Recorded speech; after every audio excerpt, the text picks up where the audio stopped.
Trisnawati.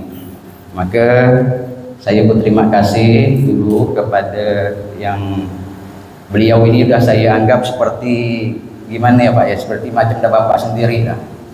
Nah, saya ucapkan terima kasih yang sebesar-besarnya kepada Pak Haji Hasbur Rahman beserta Ibu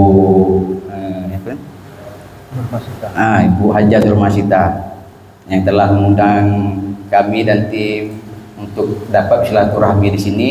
Dan tidak lupa juga saya ucapkan terima kasih yang sebesar-besarnya kepada Pak Kiai Syahid yang udah alhamdulillah kali ini insya Allah beliau juga akan mendampingi jemaah kita akan menuju ke kota suci Mekah dan Madinah.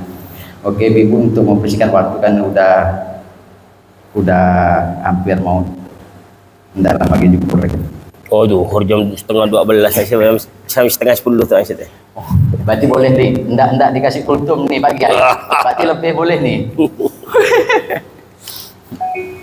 Jadi Bu, ini saya persingkat dulu untuk itinerary perjalanan kita, karena sini saya akan menjelaskan seputar perjalanan ibadah kita ke kota suci Mekah dan Madinah. Insya Allah nanti kita akan berangkat itu hari Selasa tanggal 10 September tahun 2024 dengan paket 13 hari dan insya Allah dapat 2 kali Jumat di Mekah dan Madinah, plus insya Allah ini nanti bertepatan dengan Maulid Nabi.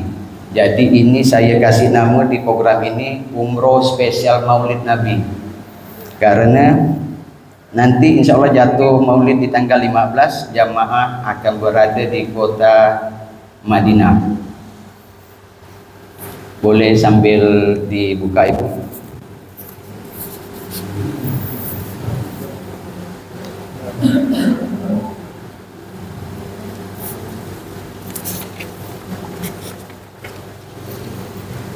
Nanti Singkawang berangkat jam berapa Pak Haji? Jam 6. Jam 6 pagi. Jam 6 pagi dari situ. Jam 6 pagi dari situ. Ini yang ada dibagikan ini starting Pontianak, tapi saya jelaskan untuk starting Singkawang. Jadi nanti tanggal 10 hari Selasa itu jam 6 pagi insya Allah nanti jamaah berkumpul di rumah saya, di rumah Pak Haji Hasbu bareng-bareng yang Pak Haji, bareng-barengan dia anunya pakai bis, pakai mobil aja, mobil pribadi semua. Oke, jadi insya Allah nanti akan sampai di Pontianak itu sekitar jam 11 lah ya, jam 11. Nah ini saya jelaskan karena tadi untuk masalah Singkawang nanti Pak Haji langsung sampaikan ke jamaah. Nanti saya jelaskan poin ketika sampai udah di Pontianak. Siap insya Allah. Jadi tanggal 10 itu insya Allah nanti kita akan berangkat dari Pontianak menuju Jakarta itu jam 15.40. Maka diharapkan nanti jamaah sebelum 2 jam sebelum keberangkatan itu jam 13.20 udah berkumpul di Bandara Supadio Pontianak menggunakan pakaian batik dari travel. Insya Allah kita akan tiba di Jakarta jam 5:10 dan hari Rabunya jam 8 itu kita udah terbang ke Jeddah dengan pesawat Lion Air. Nah,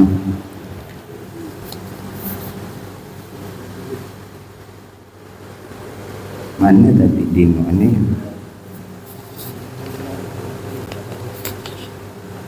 Sebentar loh gue, saya sambil tengok tadi ini apa nih dan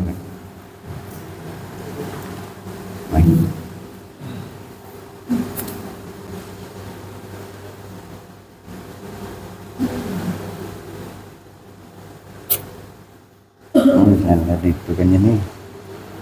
Oke Bu, maaf saya anukan dulu sebentar. Berarti nanti itu kita sampai di Jeddah itu sekitar jam 14.30 waktu Arab Saudi. Nah, nanti sampai di Jeddah kita akan bertolak langsung ke Madinah Pak Kiai. Saya kira langsung ke Madinah. Saya kira langsung ke Madinah. Sip. Enggak, kita landingnya di Jeddah. Nanti Jeddah baru kita akan berangkat ke Madinah dan insya Allah nanti sampai di Madinah itu sebelum maghrib. kalau semuanya sesuai waktu. Siap. Nah, jadi masalahnya nih Ibu, umrah ini kan semuanya kan harus sesuai dengan ilmu tadi saya bilang. Nah, kenapa itu harus sesuai dengan ilmu? Karena nanti setiap kita dalam perjalanan itu minimal jamaah yang mau saya minta jagakan jangan pernah tinggalkan sholat maupun di dalam pesawat. Nah, kenapa di sini saya sebagai direktur dari PT Umratur itu memberikan standarisasi dalam setiap keberangkatan. Pertama dalam pemilihan paket, kedua setiap pendamping yang mendampingi jamaah. Kenapa sesuai tadi disampaikan sama Pak Haji Jawani, pendamping ini Pak harus yang berilmu. Nah, Al-Fakir mungkin kurang ilmu, tapi Al-Fakir kirim satu pendamping ini dalam bahasa orang yang berilmu. Jadi nanti Bapak ini akan didampingi oleh sama Pak Kiai Syahid untuk yang di Singkawang. Nah, setelah kita sampai, setelah enok itu Pak, ketika di dalam pesawat ini kan waktu terbang ini Pak, nanti kan harus ada sholatnya. Nah, nanti saya minta tolong sama Pak Kiai untuk menganukan sholat jamaah semua didampingi untuk diarahkan. Bisa ya Pak Kiai? Nah, kenapa ada standarisasi seperti itu Bu? Dianukan dari kita sebagai travel, karena agar jamaah fokus dengan ibadahnya Pak.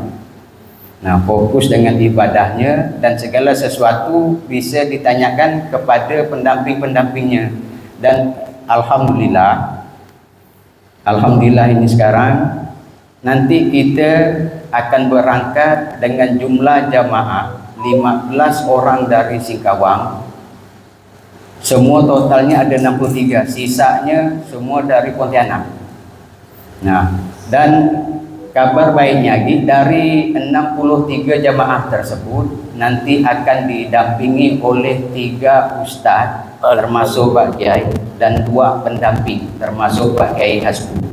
Jadi segala kebutuhan baik dari dalam segi ilmu, baik dari dalam segi pengenalan wilayah seputar Makkah dan Madinah itu akan dibantu sama beliau-beliau tersebut. Dan alhamdulillah salah satu dari ustadz kita termasuk saya besok akan mengadakan sholawatan akbar untuk keberangkatan jamaah ini Ustadz Janu. Alhamdulillah. Nah, jadi setiap apa perputaran yang ada di Mekah Madinah dan segala sesuatu yang berhubungan dengan tata cara umrah, tata cara memasuki Masjid Nabawi dan lain-lainnya itu nanti kita sambil direct Pak, sambil direct. Jadi tidak hanya di manasik ini ya Pak Kiai, nanti di bis, di hotel itu pun kita berikan manasikan lagi. Nah nanti Pak Kiai pun akan menyampaikan 1, 2 atau patah tentang ilmu kepada bapak-bapak dan ibu-ibu semua, bagaimana tata cara masuk ke Masjid Nabawi dan masuk ke Masjidil Haram. Nah, untuk lebih lanjutnya mungkin hanya itu dulu yang bisa saya sampaikan.